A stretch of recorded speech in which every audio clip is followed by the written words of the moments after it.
আজকে আমাদের এক সহকর্মী দীর্ঘদিন এই সাগর গার্মেন্টস লিমিটেডে চাকরি করার পরে আজকে উনি বিদায় নিয়ে যাচ্ছে আমাদের মাছ থেকে।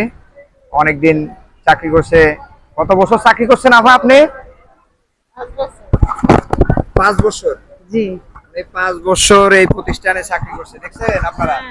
হ্যাঁ, 5 বছর চাকরি করার পরে উনি রিজাইন দিয়া এখন চাকরি থেকে অব্যাহতি নিতেছে। এটা ভালো হইতেছে না? জি জি আপনারা কি এরকম চান না? জি অবশ্যই। সবাই চান না? জি জি সবাই চান না এটা? হ্যাঁ, সবাই মোটামুটি চায় যে এরকম চাকরি করে আমরা রিজাইন দিয়ে যাবো নাকি? তাহলে এটা সুন্দর না? তো এই জন্যই আমাদের সবার পক্ষ থেকে ওনাকে সামান্য আমরা একটু কিছু উপহার দিয়ে ছোট করতে চাই না, এটা একটা মানে স্মরণীয় করে রাখতে চাই আমরা, যাতে এটা একটা স্মরণীয় হয়ে থাকে।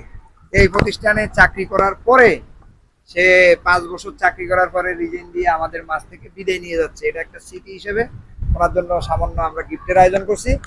তো এখন উনি আমাদের মাঝে বিদায় বেলা কিছু কথা বলবে, বলুক। আমি চাকরি করছি দীর্ঘদিন, তারপরও অনেক শুক্রিয়া সবাই আমার জন্য এতটুকু ভাবছে, এতটুকু ভালোবাসা দিয়ে আজকে বিদায় জানাইতেছে। সবাই দোয়া করেন আমার জন্য, যেন ভালো থাকি। আর সবার জন্য আমি দোয়া করব, সবাই যেন সুস্থ থাকে, ভালো থাকে। এতটুকু বলার ছিল আমার।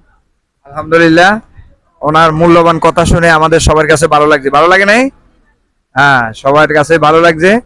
তা আমরা দোয়া করি ওনার ভবিষ্যৎ জীবন, ভবিষ্যৎ সময়গুলো যাতে আরো সুন্দর, আরো ভালো কাটে, এই প্রত্যাশায় আমরা ওনাদেরকে বিদায় দিয়ে যাচ্ছি।